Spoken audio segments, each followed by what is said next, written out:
Sixth, I think, chapter 26. And as I said, the discussion is about the structure and constitution of a world state. Because the world state, if it is going to be formed, it will follow the same steps as the formation of nation unit and subsequent formation of the nation state. Nation is executing all its collective functions through the state. Well, the human unity or unity of mankind, if it becomes real, it has two alternatives: the loose organic union of world nations, or federation of nations, and another is a world state organized properly as the states are organized in nations. Well, out of this possibility, he is working out the one possibility, pursuing the idea of world state. If it came, what it would require and what it would become like. Because unless and until we have some idea of the form that it is likely to take, we will always, get confused about the outcome. Which we should wish? What is it that we should vote for or will for? Unless we know, you see, what is the kind of union of the world that we envisage or we require or we feel is desirable? This is important. This prognostication is not merely discussion on speculation only. This is only dealing with possibility. And there are always, in a situation given, either for a nation or for an individual, there are a number of possibilities that open out when a question arises about the future. Future is not one decided or determined line of evolution. It is always left open, 3, 4, 5, 10, hundreds of possibilities. And out of that, well, the human consciousness selects, or mind selects 1, 2, 3, 4, like that, and pursues it. Now here he is trying to show two big possibilities, which according to all thought seems to be what must come: a world state or an organic union or federation of free nations. Now, out of them, what is possible? So he's pursuing the world state idea to the logical limit and showing if it became a world state, it would require military centralization, economic centralization, and now today he is dealing with the idea of administrative centralization as to how the administrative centralization will have to be made and gone through, and what would be its consequences. Then we compare with this idea an organic union of peoples of the world, not nations and states organized, but peoples of the world. Well, if we envisage that, then we would see how it has to come about. That is another possibility, how that has to come about, and what factors are required to bring it about, what necessitates the bringing about of these, and if these came, what the nations will have to undergo as changes, what collective life of man will become like, and so on. All the possibilities are being discussed here. And it is with a view to make our human intellect and will decide about the course of the future by our decision and selection. You see, now administrative unity, the idea generally is a centralized world state. When it comes to power, people think now that it would only prevent war and do no more. Now this is an idea to begin with, is all right. But anybody who knows this centralizing tendency and its ultimate, destiny, will at once understand that it may start with preventing war, but it will go on centralizing more and more power. This is the law. Once centralization starts and you say, no, we give centralized power to the world state in order to prevent war. Quite right. War may be prevented. But the centralizing of power will not stop with only prevention of war. That is one idea he is making out. And the general idea is that nations would be left quite free each other, and only war would be prevented. That would be its chief function. Now that is in one sense quite right. But the idea would not come true in actuality or in practice, because more and more centralization would take place, because weak nations would want that they must be protected by that. Bigger nations would want more centralization to impose their policy upon the whole world. So both the weak and the stronger nations would contribute to make it stronger, more centralized. You see? You follow, the logic is very simple. Once the weaker nations would always want that the world state must do something to set right their injustices or their claims. The stronger nations would want more power at the world stage in order to dictate and bring about their policy in the world politics, you see. So the tendency to centralization would not decrease. It would not stop with prevention of war. That's it. That's one. And national barriers can prove a great obstacle against this state idea. The idea of nationality and each nation trying to be preserving its own, not only existence, but its freedom and its right to do whatever it likes. Now, this is now limited by many considerations today. Nations are not quite sovereign as they would be, that would have been 40 years back even. You see, even in 30 years, such a change has taken place that nations are not feeling sovereign just to do what they like, declare war whenever they like and stop war whenever they like. That idea is gone, that time is gone. Because, he says, science militates against it. Because science is not national, science is universal, international. So national barriers are first broken by this impact of science being international. So thought is international. A thought about self-determination nations, whether weaker nations have a right or not. Well, about this, the thought is not confined to one nation. It becomes international immediately. Non-violence as a means for settling international dispute. Now, this is past barriers of nation. So the opposition of national existence to a world state will have a tendency to be limited and reduced by the two or three factors: the international character of science, the character of thought, which is also universal and impersonal, character of religious impulse. Religious impulse everywhere is the same, that there is a divine and man is a soul, and you see these concepts, apart from all religious differences, are common. So that also takes away the sharpness of national consciousness and egoism of national consciousness and the tendency to maintain national rights against the international organization of a world state. That's two. So legislative function ultimately will have to come to the world state. Just as in a nation, the national state takes up the legislative function and power, well, the world state also will have to legislate. And nations would be, in that case, if it assumes all the legislative powers, well, nations would be like provinces of a nation or like states of the United States, the component states of the United States, you see. The world nations would be like that if legislative function was taken up by the world state. And international idea also would grow perhaps, and to this growth nationalism is a powerful obstacle. The idea that everything should be international and all nations must be equal and at peace and in cooperation and so on, well, the national idea again is one that can stand against it. And he points out that this is not merely a play of ideas. You should not think that only this is a question of which idea you will accept, because there are already forces at work. This is not to be decided merely on the plane of mind, an idea, and whether people like the idea or not. No, there are already forces at work which are going to play their part with the ideas. So he says that in the bringing about of the result of this action and reaction, forces are at work and not only ideas, and it is very possible that action of forces may bring about a change in the situation, either in favor of world state or in the favor of world union, you see.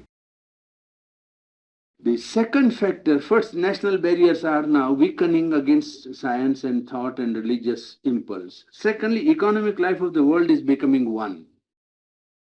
So that these are the forces he's pointing out one by one. The forces that are making for weakening of national barriers and limitation of national consciousness, and the forces that automatically, therefore, will support the bringing in of a world union, whether of a state type or of a union type, you see.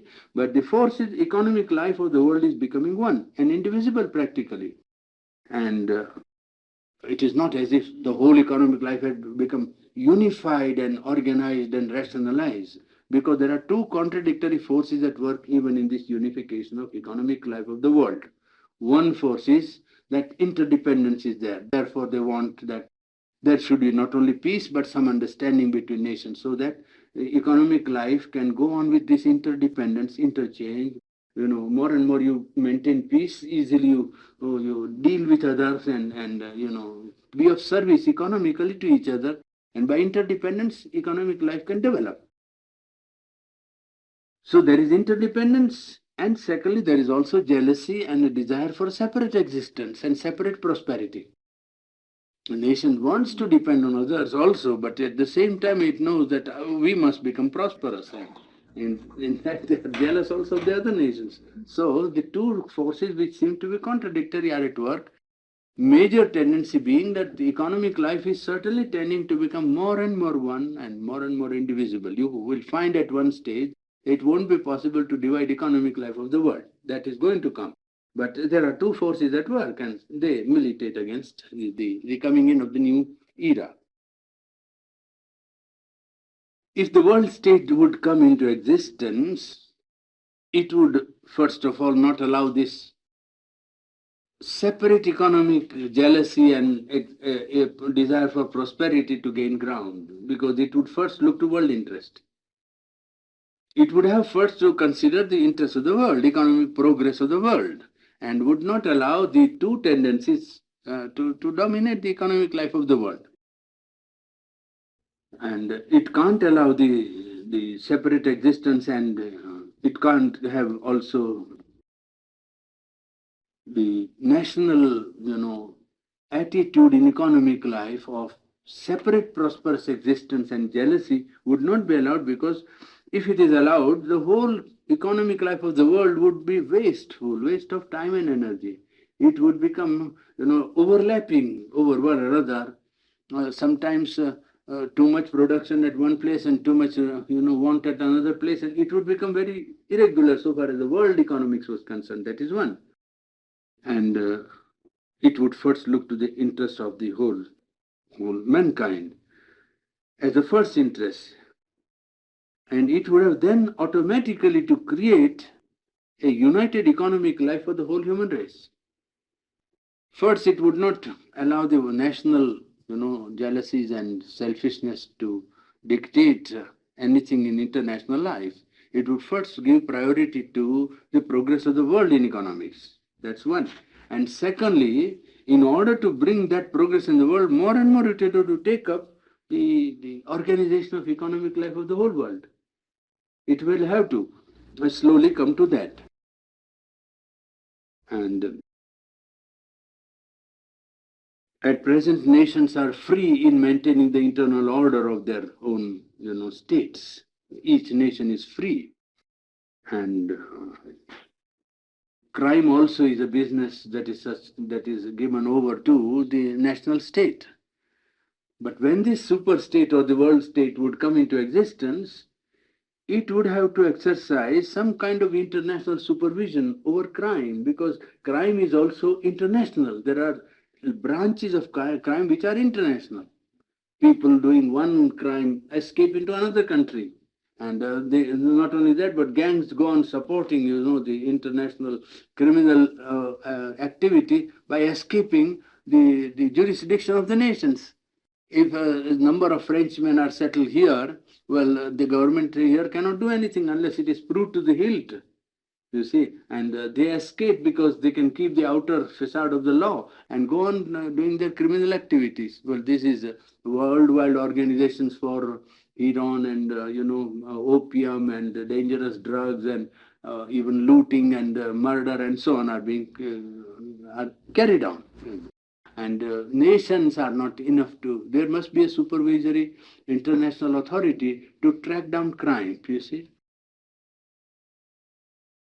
And then it would be not only supervision of crime and, on an international scale, but it would also have to take measures to prevent crime. Before something happens, it must intervene and stop either a robbery or a murder or a sale of a big drug, you see, which is a large opium hall. You see, it would have to stop that. Well, this thing it will have to do, not merely to supervise, but also to prevent crime. And it would have also to take up the moral training by taking up parts of education all over the world, perhaps. You see, training of the mind of man for world citizenship or thinking in terms of one world. It will have to train and educate people all over the world, either through nation agency or by directly preaching. You see, it will have to introduce something into each nation in order that the people who are national understand that they are part of an international, organization. Thirdly, by eugenics, isolation of weak and unfit and criminal persons and sterilization. You see, it would have to eliminate the undesirable element of mankind which cannot be prevented by any method but mechanical. This brings in the question of, of birth control. And we discussed partly that yesterday or day before, but this question, really speaking, transfers the control of life from life impulses to collective mind. You see, up till now, the problem of population was left to work itself out on the basis of vital attraction and repulsion, vital urge of man's, vital life force. And life force was sufficient, regarded sufficient to regulate the whole process of, population or creation. Now, under present condition, you see, one stage, it is also in another way, it marks the rise from mere vital level to intellectual mental level in the process of control of sex energy. Sex energy now is not left free on its own level to act as it likes. At one time, it was thought that automatic movement of the sex impulse, like the animal world, in which the population is automatically regulated by first man's dealing with the animal, then animals dealing among themselves, and the animals that prey on other animals, they kill and keep the population under control in one way, you see. So that way, as there is automatic control in nature, so it was automatic in human species also. But now the human species is moving, even as a collectivity, from pure vital life into mental life. And therefore, the power of creation or power of using sex energy for procreation is being governed, not being allowed to govern by vital impulse, but by intellect and mind. You see, so that man is trying now to control the creation in one sense. He is rising to, and that is tallies completely with the position of the Gita, where the Purusha is the witness, one who gives the assent and consent. He is the supporter, he is the enjoyer, he is the Lord, he is the dictator, he is the master. Well, the cosmic mind is coming to realize that partly, even in the plane of social life. Even in the plane of social life, we are trying to come to a position where the collective mind is feeling the responsibility of population and trying to dictate as to how the population, the increase of population will be dealt with.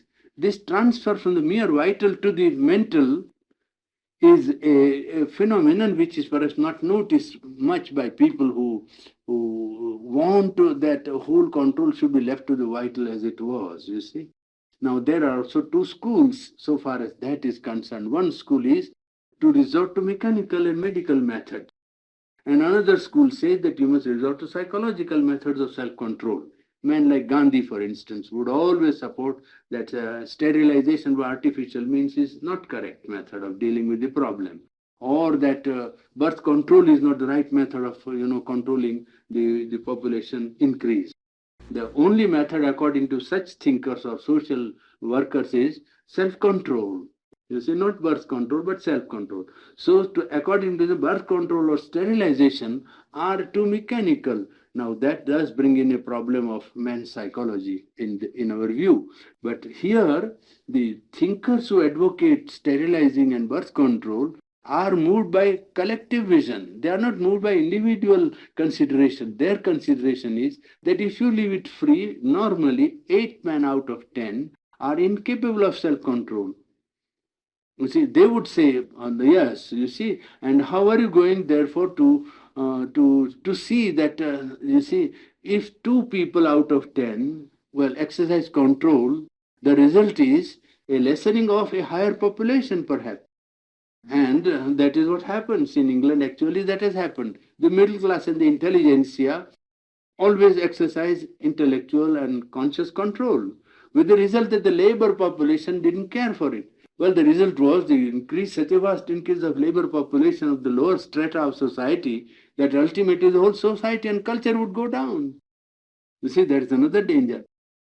So the social thinkers who think in terms of, the collectivity, their contention is that so long as that is not done and man is not able to resist the attraction of his sex life, well, the only way is that either you sterilize or you have birth control.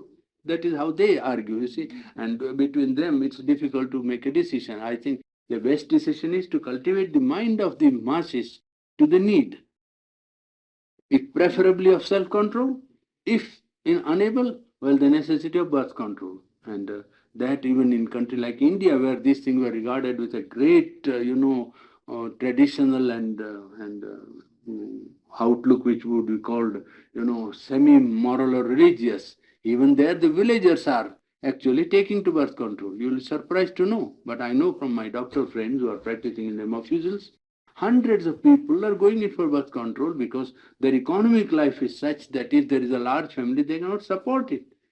Education apart, even pure support of the family is impossible if there is no limit to the family, you see.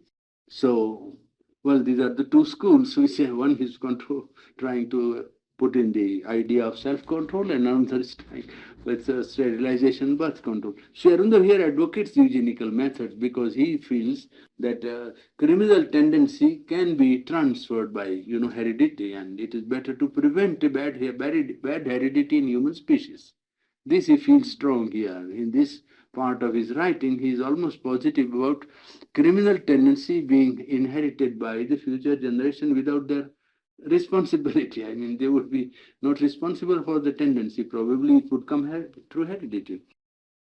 The jail system or the imprisonment system should become more humanized. That is the third thing that the world state would do. And fourthly, bring about a judicial system with general standards of justice all over the world. In one country, one thing is regarded as very criminal. In another country, well, the man gets off. You see. So in France, if there is a woman has murdered somebody who was in love with her husband, well, the French jury will say, oh, the crime passionné, oh, say it is it is excusable. That's all right. Now, in another country, if you go, even for something, the man will be hanged. So there is not a one standard of justice prevailing. So he says that a system of general standard in justice all over the world, as near as possible, not uniform, but yet the standards must not vary too much, you see. Now, it is supposed that the world state would not generally interfere in the internal affairs of each nation which constitutes the world state. Now, it would not generally interfere because interference would require, again, a machinery of interference. But if there is a crisis in a nation, there will always be a chance for interference because it can always argue that, you see, the maintenance of peace is necessary for maintenance of the world state, is it not? that would become necessary argument in its favor, and it would say that it would normally not interfere. And he gives the instance of United States interference in Cuba. You see, that it could interfere, just as a big state interferes in a small state. The world state would do the same. You see, for liberty's sake, or for Greece, for instance, during the wartime, the Allies had to occupy Greece, isn't it? During wartime, the Allies had to occupy Greece. The freedom of Greece was not allowed. So, well, they can always say the race has a common interest in the internal affairs of every nation. The whole race has a common interest in the internal affairs of a race, of a nation. And with that, I mean, principle or idea, it can always interfere in the internal affairs of a state, of a nation. And that idea may gain ground. Centralization and uniformity would go together thus. And cultural differences would tend to diminish all over the world, differences in cultural standard. And that would perhaps lead to the rise of a common world culture. A world culture would be perhaps coming in the wake of the organization of the world state. Even cosmopolitan socialism may come. Not socialism of a nation, but cosmopolitan socialism. Everywhere, so all international socialism, he calls it cosmopolitan. And there might be even insistence in evolving a one language for all, you see. As Esperanto, once they tried, they gave it up, but there are some people who still stick on. There is a dictionary of Esperanto and all kinds of, well, it can come if the world state becomes so centralized and uniform. Now, in the next, it is 27th chapter, is it? Huh? Yes, 27th chapter, he deals with the perils of the world state. So he points out that if such a state is organized, military, administrative, economic, and in all respects, that will be its character and that is how it will evolve. Now in this 27th, he is dealing with the perils of the world state. What are the dangers? You see?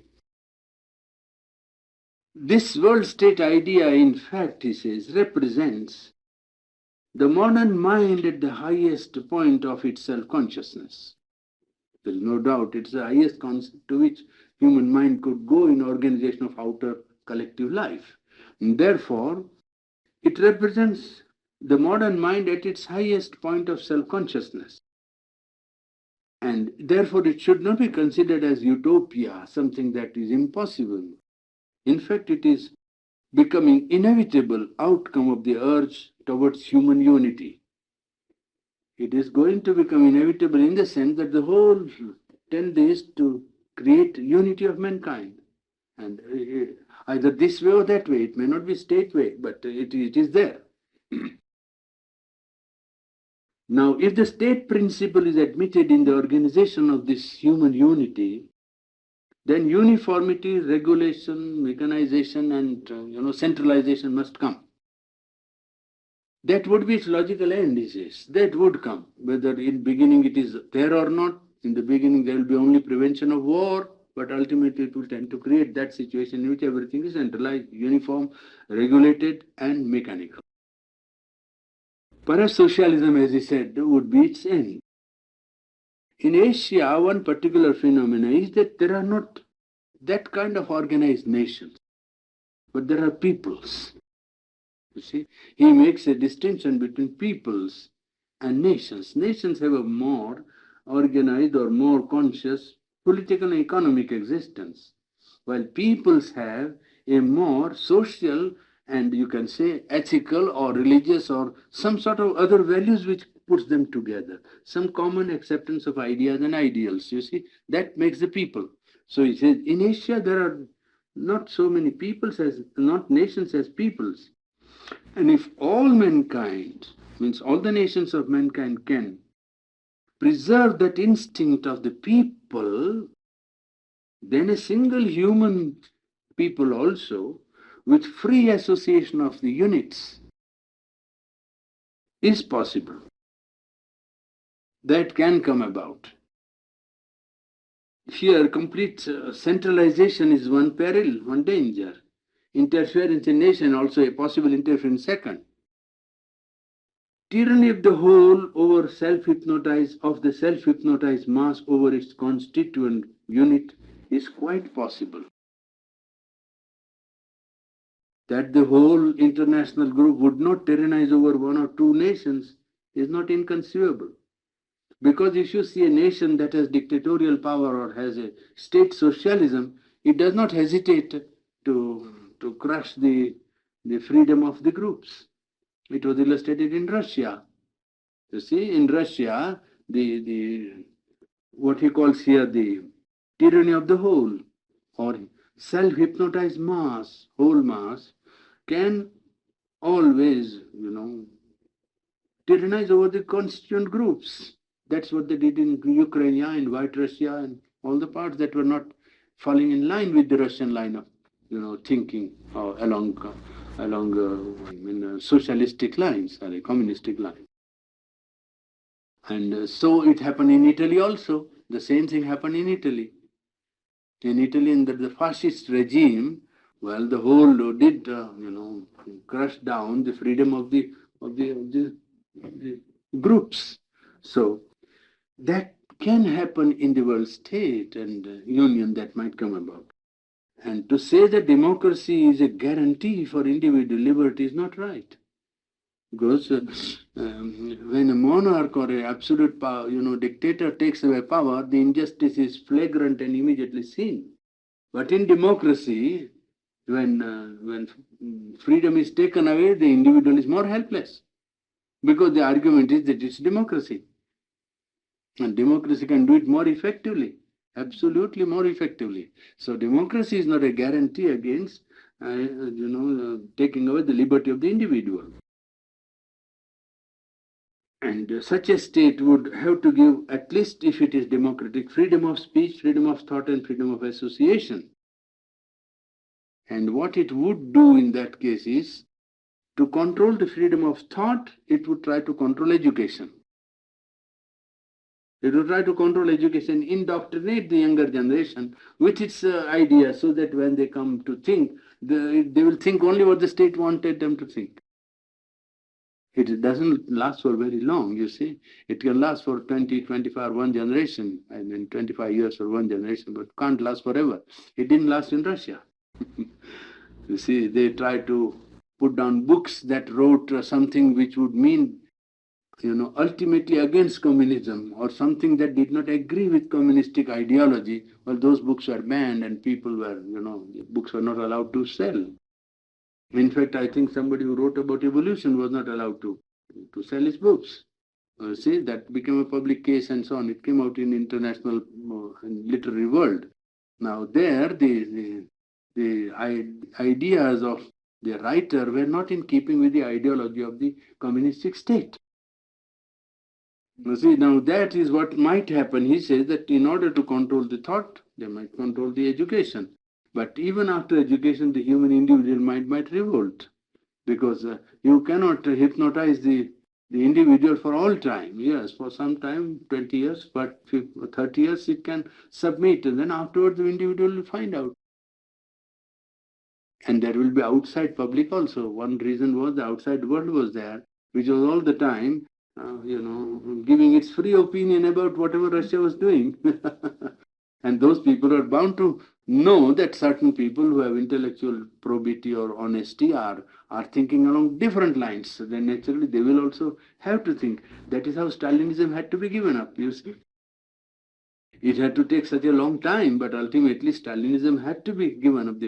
The apotheosis of a leader of a nation by absolute rule and tyranny, well, that had to be given up.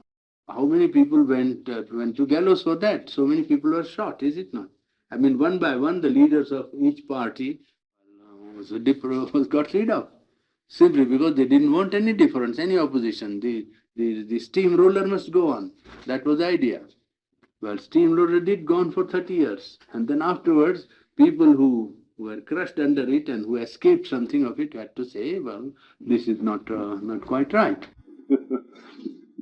Come in. Come in. Sit down. Come here, there is seat here. All along.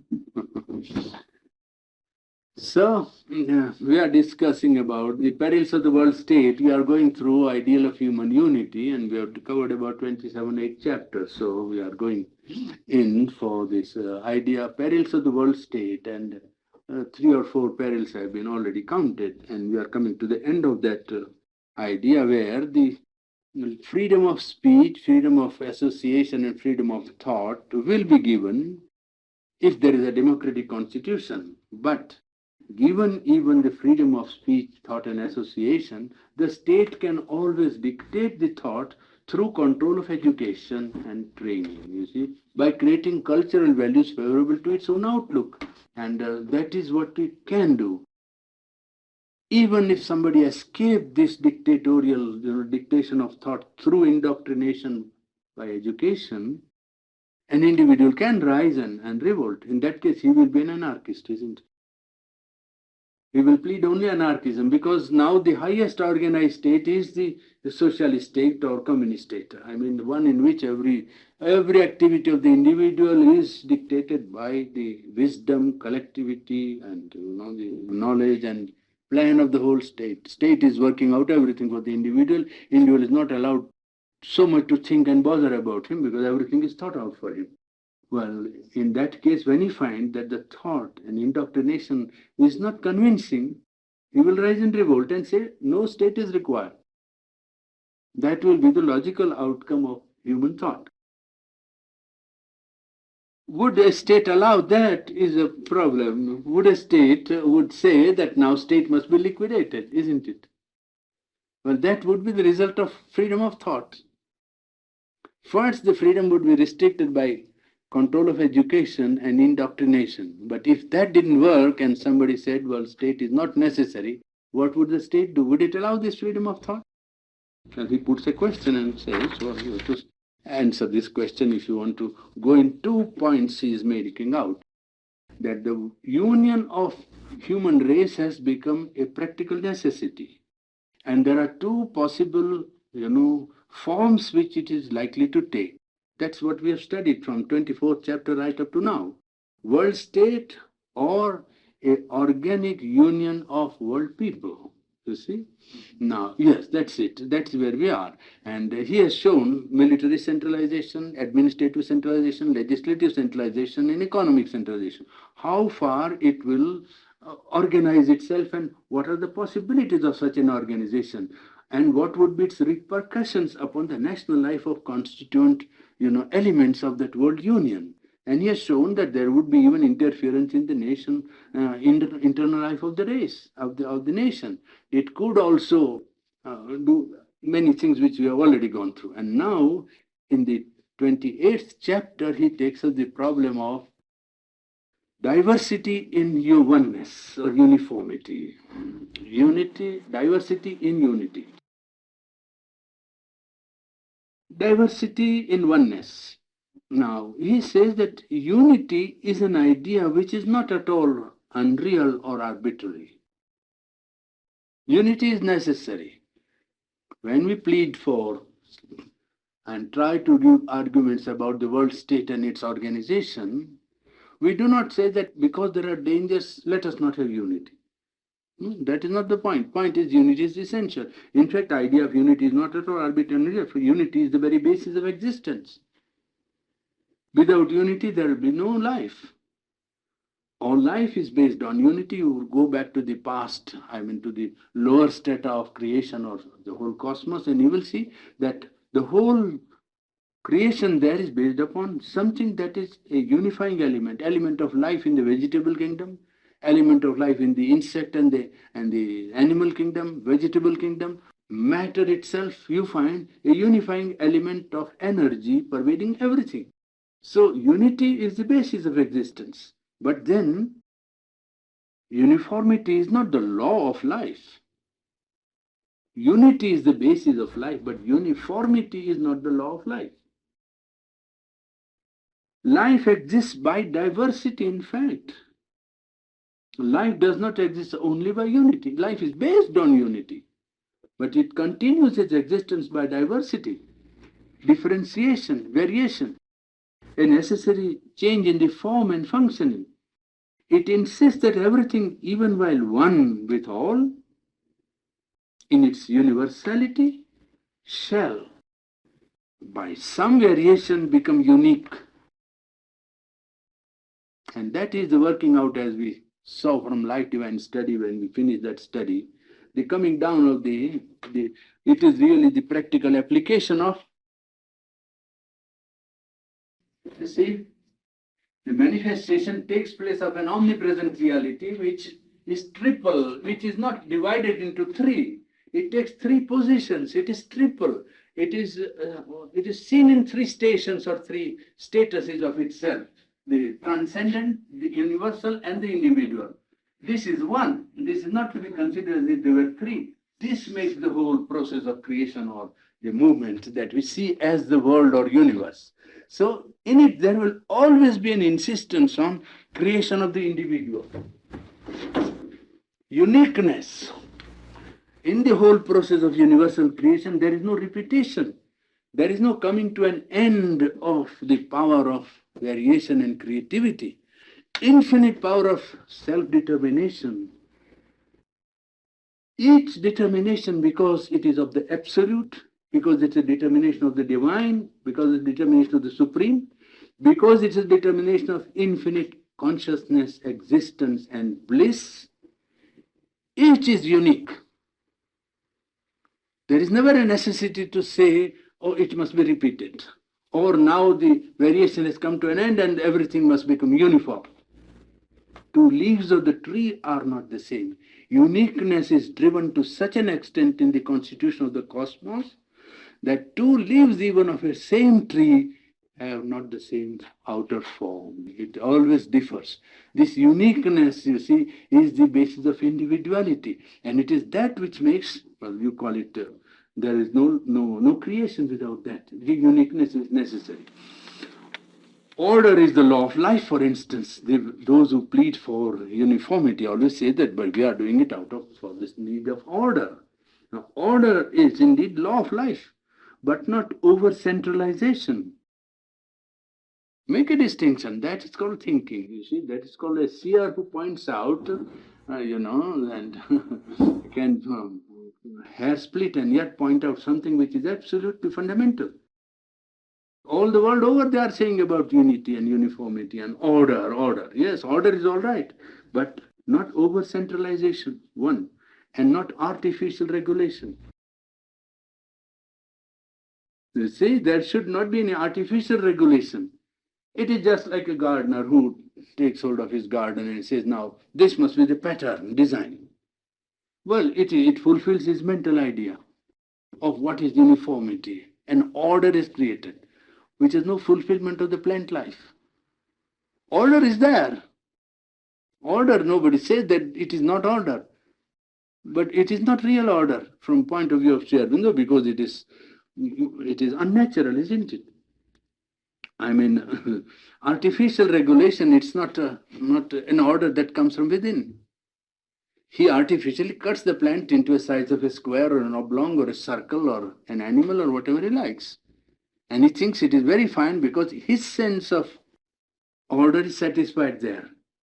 But that sense of order satisfied by creating a uniformity outside or an artificial regularity does not become the fulfillment of the plant or the tree. And the problem is how to create the fulfillment of the plant and the tree. So there you see, therefore order is all right, but artificial or over-centralization and artificial regulation has to be avoided and kept out. Sound order is that which comes from within, as the result of a nature that has discovered and found its own law. It finds this is my law of development and it follows that order is correct order. Therefore, the truest order is that which is founded on the greatest possible liberty. Truest order is that which is founded on the greatest possible liberty. It is on this that education in Pondicherry is founded. You see? It shouldn't impose from outside, but allow the order to come from inside. Yes, greatest possible liberty. For liberty is at once the condition of vigorous variation. If you give liberty, people will not agree and become uniform. Each will try and trend to become unique, which is necessary. Yes, is a condition of vigorous variation and the condition of self-finding. He cannot find himself unless he is left free. So a vigorous variation and self-finding can only come if full freedom is given, liberty is given to the individual, and that would create the true order. Free grouping is necessary for unity of the race, therefore. If you create the unity of human race, then a free grouping of peoples is necessary, not a compulsory or imposed order. That's what is implied, you see. And a group must have must be like the natural association of individuals. Then group of the collective, nationhood or the whole unity of mankind, when you bring into existence, must be like the natural association of individuals. Just as individuals naturally come together in a group life, well, the nations must come together in the human unity. That that is the natural order. You see, that would be something that comes from inside. For instance, there is diversity of language. Now, would you want to say that because we want human unity of mankind or unity of race, therefore diversity of language should be got rid of? Cannot do that. He's just pointing out one element to show how diversity is a necessary element of enrichment. In fact, it is life, he says, you see. Well, diversity of language serves two purposes, in fact. First, unification. The nation in which one language is spoken is united because of language, yes. And use of variation, and that variation is necessary for the whole. It brings people together intellectually, aesthetically, in his expressive capacities, and strengthens the unity. And it's a means for national differentiation. It's a helpful differentiation. It is healthy and helpful differentiation. One nation expressing itself in one language because the genius of the people finds expression in the language. And it is necessary for its own self-expression. And that variation of self-expression is necessary because it adds a color and a charm and a contribution, in fact, which other people cannot do. I mean, you take only prose writing, apart from anything else. You see, the French prose. If you study French, you will see that is something which French mind alone can do that way. You take poetry, and you the English language, you find, yes, that's the genius, find the best expression in that language. But you will find the variation of the language itself a element of aesthetic enjoyment, in power of expression which brings that such a possibility of the human spirit of saying the same thing so differently, so well, perhaps so better, does exist. You'll surprised to know that when you study carefully the expression of the racial genius through language, through literature, through thought, through aesthetic creations, you see, artistic arts and poetry and so on. Well, how the same idea finds expression, surprising nice. And that is a source of a greater enjoyment because it's a coming of delight in a form which maybe the origin may be the same or the nature is the same, but the form is so different that you enjoy it for the uniqueness of the form. You don't care for the unity of the substance is all over. Perhaps somebody will say there's nothing new under the sun, and yet every day everything is new under the sun. Every day everything is new under the sun, you see. So you find that most remarkable thing in the expression of the racial genius in the medium of the language. And he says that that's a variation which is necessary, and human unity should not think that if languages are not one, we cannot become one. That's the point he's driving. For each language is a sign and power of the soul of the people, which naturally speaks it, and each develops its own spirit and thought temperament in the language.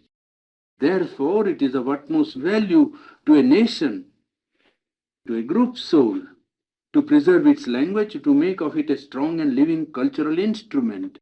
A nation or a race or a people which loses its language cannot live its whole life, or its real life even. And this disadvantage is to its own life at the same time an advantage to the general life of human race. It is not merely that it is advantageous to the race, you see, which speaks the language. And then he gives an instance of how this language, plays a part in the unit committee of nations. He says the British Empire, you take colonies.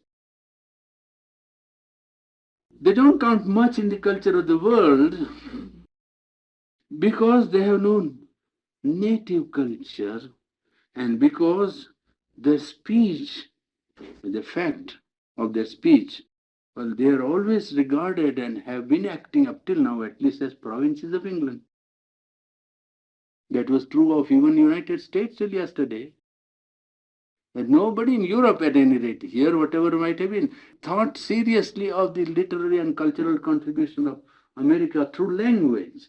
Through political, economic, and international life is quite different, but in language and in thought, well, except he says two or three big figures, it was always a province of some other culture. Which so language plays such an important part in the expression of the racial soul. Modern India is another striking example. You see, nothing has more successfully prevented her self-finding and development under modern conditions than the overshadowing of Indian languages and as a cultural instrument by the English language. That is true. Till yesterday, the Indian,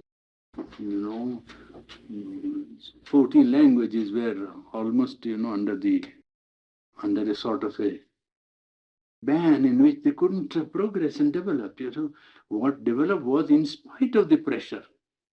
If a Tagore came and if Bengali literature became up to date or Gujarati literature became up to date, it was because some great fellow came and broke the bondage, you see, and refused to go admit the enslavement of the foreign instrument and refused even to use English. Gandhi, on the side of Western India, never wrote to any Indian in any other language but Indian. Either it was Hindi or Gujarati. Never wrote in English. For some, I don't say it is wonderful good, but it was necessary. I mean, it points out the situation of the time. Tagore never wrote to anybody in India except in Bengali language. If he was a Bengali, always in Bengali. Never wrote in English. They had to make rules because the domination was such that your language is not fit. Now, they are not fit, some of them, because of that very depression. If they have been allowed to develop, they would have certainly come up to date, at least become much better than they are now. And it is because some genius or some people took up the racial, genius into their own mind and decided to express everything in their language that you have some literary efflorescence which is really unique. And we would have lost it if they had not expressed. If Tagore didn't write in Bengali, you wouldn't have the contribution that is for the world, because he couldn't have written that in English. You simply compare Gitanjali in English and Bengali and you will see the difference. Absolutely, you cannot say that it is the same. Central core he has given, the idea he has given, but it's in art it is the form that is almost 90% of the thing, you see. And you cannot make that same thing. No, English Gitanjali is a good rendering, new substance. Artistic form is not there. Cannot say. But the same thing for everybody. It doesn't mean that therefore you must become, people blinded by linguistic pride or egoism, which is happening in some parts of India even now. You see that some parts are taking up cudgels against other part on the basis of language, as if language was not a unifying force but a dividing force. You see, human egoism is such a collective ego that it can take up any good cause and spoil it. You see, and that is what has happened to this linguistic, quarrel in India, for the matter of that. There are people pulling one side for Hindu and another pulling for another side and so on. And controversial language, you see. But he points out that this variation is a necessary element and it should be preserved even in the interest of human unity itself, because it's a contribution to man's progress. Language is a sign of the cultural life of a people and the index of its soul in thought and mind that stands behind and enriches its soul in action also. Diversity of language is worth keeping because diversity of culture and differentiation of soul groups are worth keeping. And because without that, diversity of life cannot have full play. You will prevent the play of life force and play of creativity. The outward life requires unification, but inner life requires variation. Not a uniform unity, not a logically simple or scientifically rigid unity, or a beautifully neat and mechanical sameness, but a living oneness, full of healthy freedom and variation, is the ideal which we have to keep in mind if we want to bring a living unity of mankind into being. This almost verbatim, I think, almost his words. I don't know because I took it long ago. A common Swiss culture does not exist today. In case of a common language, there is no such principle. But individual language should cease, and nations may become, if they cease, then nations will simply become geographical provinces of a mere simple state. And that's a consummation which you do not think is the realization of human unity. Separation of language would not be a necessary element for human unity. Shall I take up the next chapter, idea of the League of Nations? I don't know, it is past 11, so perhaps we'll take it next time. Hmm? All right. C'est ça, c'est comme ça. A word that you said, outward life verification and inner life unity, is that last? Variation. Unity Outward life. requires unification or uniformity. Uniformity. Inner life requires. Yes, inner life requires variation. A free variation is necessary for inner life. Sages of India are all very unique in their own way, and yet there's a solid truth to it, but they all present it in a very unique way. Yes, yes. Their lives are different from one another. In other words, you don't imitate their outer life. Yes. Doesn't the outer life also require diversification of the way people dress and what they eat, and Outer life required? diversification or variation rather than uniformity in terms of dress and food and Yes, all that applies because that would be an expression of inner life, really speaking. When he speaks of outer life, he means economics, politics, that is the organization of collective life. Right. Yes. I think the distinction Yes. between collective and individual. Yes. Well, there also the variation is very necessary, and I don't know why people do not realize the value of variation in the outer expression of their national genius. Why, for example, do even the Buddhist monks or any religious group always insist on the same clothing, the same food, and everything the same? Yeah, that is to mark them out separately from the social, order, to mark them out as if they are dedicated to one cause and so on. That wherever group life is dedicated to a cause takes place, an outer uniformity to impress and to discipline also, that is disciplining themselves and also getting the impression to the outside people of the character of their group making, you see, either religious or political or military or social and so on. And to make them complete equals. Yes, not necessarily equal, but mark them out as a group in a larger collectivity, a smaller entity in a bigger collectivity. Think that's desirable in ashram life or any other? Well, it should be voluntary, if at all allowed in a collective life of a spiritual center. It should be voluntary. It should not be an imposition from outside.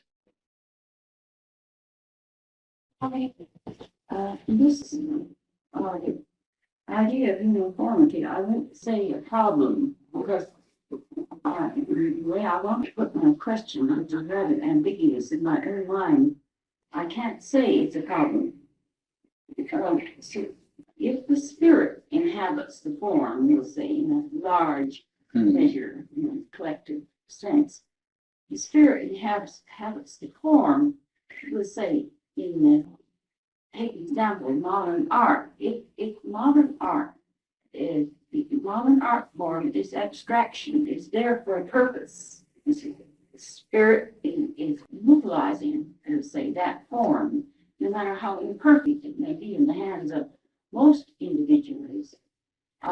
It is very well handled in the hands of great individuals who know how to handle it. And is a breaking away from old art forms, and when the spirit has utilized that form to its fullest advantage, we believe it. Well, how are we to distinguish between the vital intelligence, the universal consciousness inhabiting the form, let's say, and the man-made uniformity. For instance, No, you see, the thing is this, all ideas which man gets, intellectual ideas, your question is, you want to feel the difference between or see the difference between the working of the group consciousness and the idea which the individual gets about the group consciousness and its working, is it not? Something of that type, yes. Now, whatever idea the individual gets is really the working of the collective consciousness. The difficulty comes in when, passing through the individual's mental consciousness or mental atmosphere, it takes up a form. And that form gives it automatically a limitation. Take communism for the matter of that. Now, there is a great truth behind communism. Not as preached by somebody who made a theory of communism, so yes. But if you go behind, it is equality of soul, and in fact, it is sameness of the divine in each. Not only equality of soul, but one divinity in all, and one equal divinity in all. That is the basis.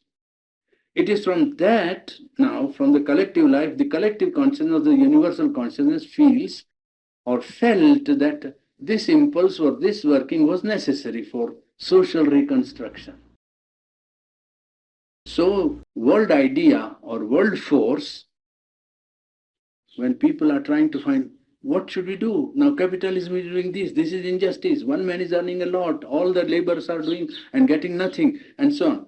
When the fermentation is going on, the idea from above tries to come down and say, no, all are equal and all are equally divine. Now that is what it wanted to carry out in life. Now, how to carry this out in life? When somebody received it, call him Lenin or Marx or X, Y, or Z, whoever received it, because that individual is very keen and feels this problem very keenly, he alone generally will open to that, you see, because that also is trying to find a place, find a medium for its expression here. So, such a medium naturally becomes automatically available to it and it comes down. Unfortunate situation in human life is that man, being ignorant and egoistic, moved by his ego sense, he gives it a form when it comes down, which becomes limited. It has its effectivity because the charge behind it is something cosmic, therefore it has a push, it works. But immediately after some time it comes and you realize that it is not what it should have been. You know that, oh, there is something wrong. But something wrong was not in the original impulse, but in the formulation of the scheme or idea or the philosophy or idealism. You see, now in order to do that, they evolved a technique. First, that society must always be divided into capitalism and labor. This was not necessary. This was not the original idea there. Class war must be inevitable. This is not there. This, you see, then you must get to power somehow or other. Then you must create dissatisfaction. Where is that? You understand my point? Yes. You must make class fight with another class. The more poor people are, the better it is for you because you will get at the power. If you have got the power, then you will be able to bring about this unity. But then you will bring about not the unity of the inner being, but some imposed unity. Well, it will become dictation, then it will become arbitrary power, and then it will become tyranny. Well, that's what it became.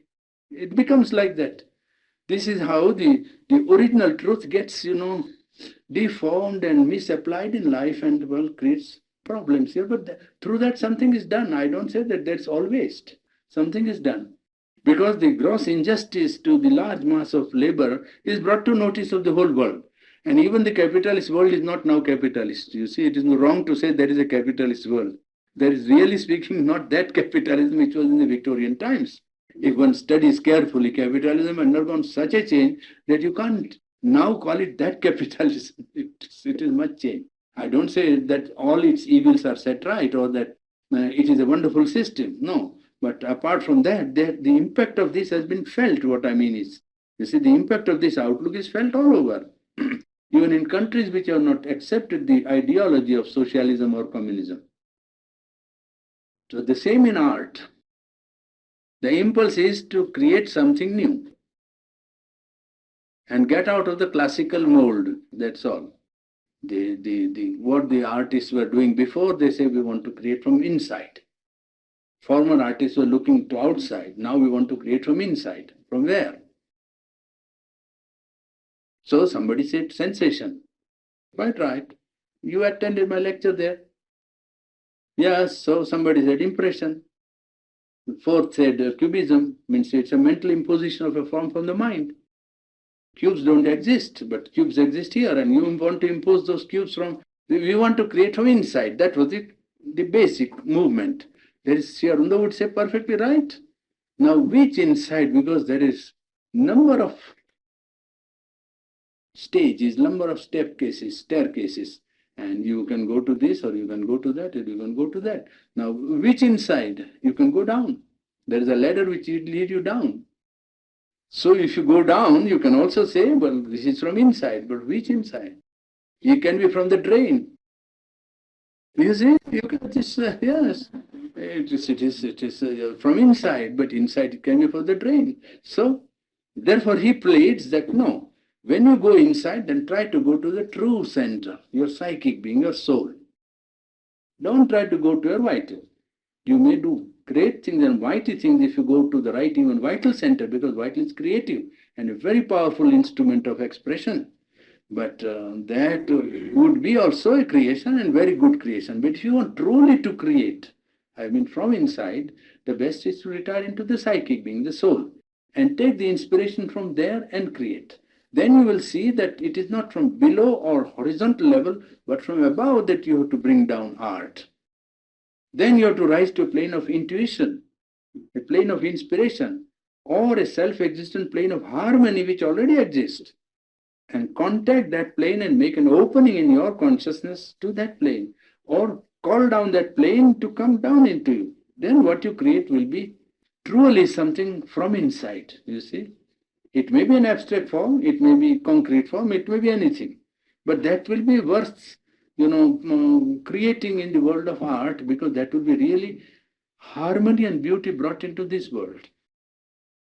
Not an effort to be new, and because it is new, therefore it's genius, and it is marvelous because it is not common, and because nobody did it before, therefore it is wonderful. All those common ideas which are prevalent in every young boy like David coming and painting something and saying this is a work of art. Well, it's all right. He can satisfy himself.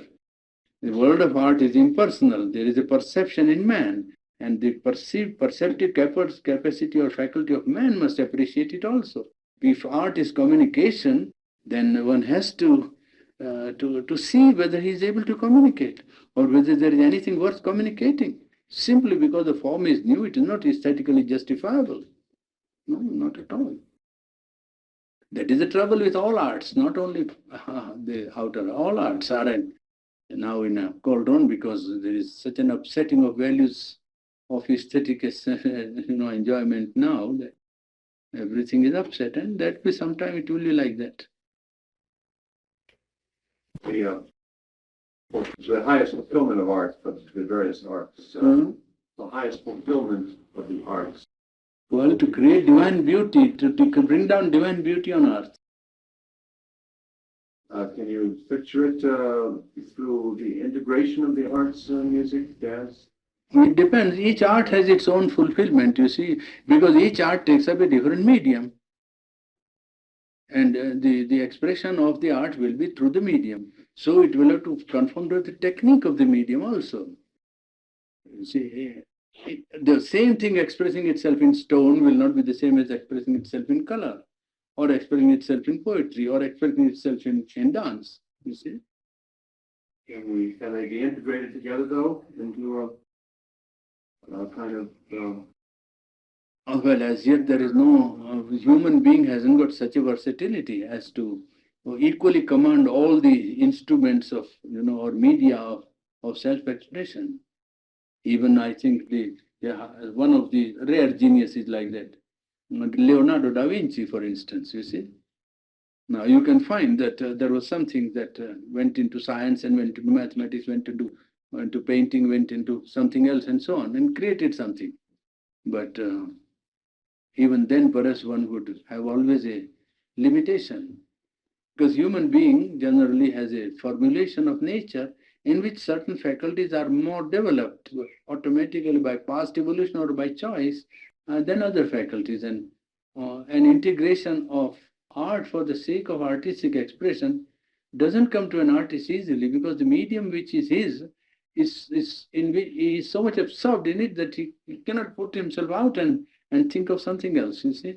The medium so much is his own, the way in which it comes down is so spontaneous that for anything else he would have to make a very tremendous effort. And unless he happens to be versatile like Sri Aurobindo, but you can't take Sri Aurobindo as an example. And the common man, he's out or conquer, as they say. Plowing up the bold forms in all the different arts now, in music as well as in painting. This new, it's really in the process now, isn't it? Yes, it is transitional state through which we are passing. Yeah. For all arts, in all arts. Waiting for the influx of divine inspiration to touch their mind. I hope they are. I hope they would be conscious about it. They will get it immediately if they are conscious. Because the consciousness is not absent, but whether they are ready. They are so self-satisfied and self-complacent, most of the artists, that they never think of anything else but their little self. And that is the whole obstacle. The moment they think that we want to get something, from a higher source, or we have a higher center available to us, they will immediately get it. And there are some artists who can create like that, but very few. You can count them on fingers' hand. I suppose you've heard of the term cosmic art, which has been applied to this type of artistry of the art of the future and from the higher. Who? Dr. Well, the cosmic art. By Dr. Piper? Well, there is a book that he wrote. He is writing now. He is writing, yes. Yes, he's completing the book. I think he's writing the preface. I know him. You read The Hungry Eye that he wrote. Yes, I know. I have. So you are aware that there is this, throughout the world, there's an artist here and there who is tuning in and already beginning to... Yes, yeah, but that concept of cosmic art is that all over the world, artistic impulse is at work. That is the basic idea. That is true. There is a fundamental truth behind it. That art is a cosmic, expression which takes place in different, mediums and different places, but it's a common impulse. And I think that is almost axiomatically true, I think. When will his book be out, Brother? I think it must be very ready almost, because he said he was writing the preface. So I think it must be almost the end of it. And it has taken him long years, 16 years. Rory? Yes. I've seen his paintings. I've seen his paintings. They are quite a class. Nice painting so far as the mountain scenery is concerned, and the use of color. Wide patches of color and transparency of color. Reflection of light and transparency of color, and rendering of mountain as a conscious thing is a special contribution of Rory. What do you think of his teaching? I don't know his teachings. Oh, you know. He was for world union, that I know, that much only. National unity of mankind. That was one of the things he stood for. I saw him once in Pondicherry, but didn't meet him. Mm-hmm. Do you think his painting has spiritual quality? I think so. I think they have. He had quite an organization here in New York. Mm. What did he call it? Rory, you You know, another name for it too, though, cultural integration of best.